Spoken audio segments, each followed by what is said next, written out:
What is up, guys? Welcome to Hobby Harvest. My name is Ken. It may be hard to tell, but it is actually spring here in Wisconsin. And today I want to talk to you about how to increase the size of the deer herd in your area. Now, first off, it's important to consider that it's not always necessary to increase the size of your deer herd. You may be in a situation where you should rather focus on improving the quality of your deer herd, improving your sex ratios, or improving your age structure of your deer herd. But in some situations, you want to increase the size of your deer herd first and then move into worrying about those things. So how do we do that? Well, pretty simply, it's habitat. So naturally, the habitat in your area is supporting the deer herd you have in your area. It's not necessarily maxed out, but most likely it's pretty close, because if it was able to support a much larger deer herd, it would. So what you need to do to increase your deer herd is increase your quality of habitat. Okay, well, how do we do that? Well, first off, the number one thing you need to do is increase the amount of food.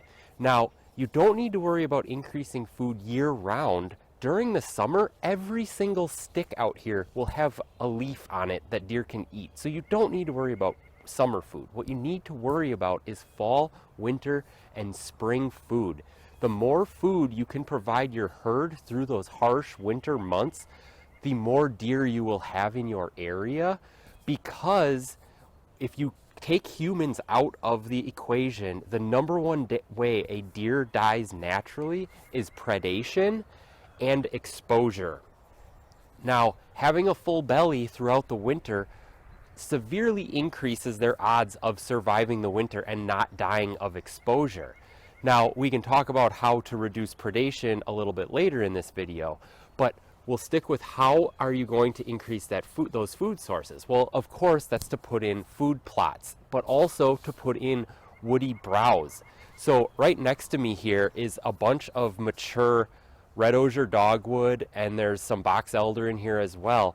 I can walk up and down this line here, which is on the side of my food plot here, and see that these are all nipped off because the deer have been feeding on these all winter long. So all right, we increase the amount of food the deer have by putting in food plots, putting in woody browse. What's the next step? Well, the next step is cover. So we want to also give the deer cover, because cover is what cuts down on predation. So right here, I have some switchgrass that's only a year old, and last year we had a horrible drought, and this switchgrass did not do well without getting water all summer long, but it still got up somewhere around 6 inches to a foot tall here, and I'm hoping to get more out of it this year. But what happens with this food plot here is, off to the side, here's the food plot, but I have this woody browse here for an edge, but then I have switchgrass here to feather my edge into the food plot, and that's the case for pretty much the whole perimeter of this food plot. There's some areas I need to fill in a little better, and I'll be working on that this year. But that cover allows these deer to come in and feed on this food source without having a random cruising coyote or wolf. We don't have wolves in this part, we have them further north though, by my other food plots, to be able to see the deer while they're browsing on this food. So the thicker your cover, the harder it is for predators to locate exactly where those deer are at, and it cuts down on your predation.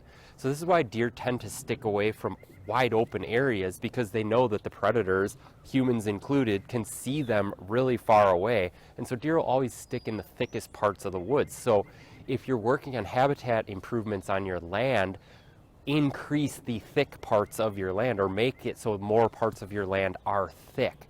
So that thickness, those food sources, are how you're going to increase the size of your deer herd on your property, put very simply. Now, you're going to want to do things like connect those features. You're going to want more than just one big thick area. You're going to want pockets of thick areas so that the deer themselves aren't putting social pressure on each other by being boxed into a small area. Deer like to spread out. If you give them the room to spread out, they will take it and they will spread out. And you'll better be able to control their movement then as well by placing food sources in conjunction with bedding areas, by connecting them with things like deer trails, travel corridors, sweetening those things up like with mock scrapes, water holes, things of that nature. I guess that leads to the question of, okay, well, how much food should you put in? How much bedding area should you put in? Well, if you have nothing but time and resources on your hands and you can do all of these improvements in 1 year, I would say you probably want to aim for somewhere around 2 acres of food per 40 acres of property. And you're going to want as much thick area on that property as you can make that isn't your hunter access or other areas that you're trying to keep the deer out of, so that they aren't busting you, the hunter, coming in and out of those areas. Now, that being said, a lot of us do not have the time and resources to be able to get all of these habitat improvements done in 1 year. So that is actually a little bit easier, I think, because you can adjust year to year. So if you are able to put in, let's say, a ½ acre of food the first year, this food plot right here is only about a ¼ acre of food. Once you take the area that the switchgrass takes up off the edge of it, you'll be able to see, did the deer browse that food down to nothing? Because if they did, you need more food. It's a learning experience year to year of like, do I need more food? Did the deer browse it down to nothing? But it's also trail cam scouting. What did you see on camera year 1, year 2, year 3? Are you seeing more doe family groups? Because increasing food is going to increase your doe family groups. This is why increasing your deer herd size everywhere isn't necessarily needed if you already have a ton of doe family groups.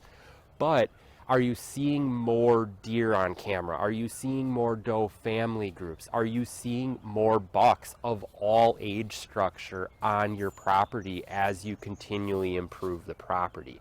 That's what you're trying to do year to year, is make sure you're noting it down, saving some trail cam photos, videos, etc., so you can see the difference these habitat improvements have made on your property year to year.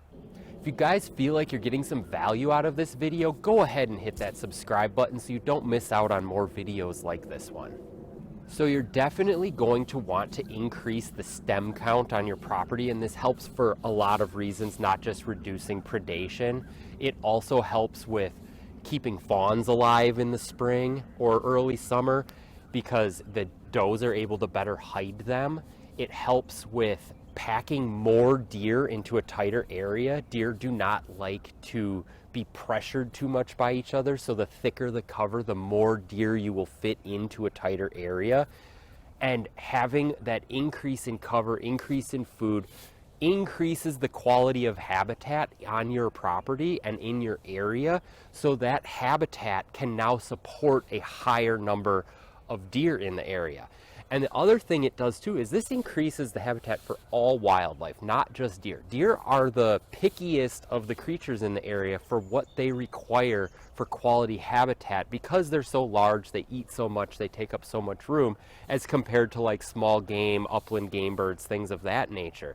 So as you increase the habitat on your property like this with food and cover, you're also going to notice more rabbits, more squirrels, more upland game birds, things of that nature on your property as well.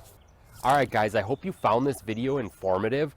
If you have never put in a food plot before, I'll link a video right here that goes over the basics of food plotting so you can get started this year on your property, and I'll catch you guys on the next one.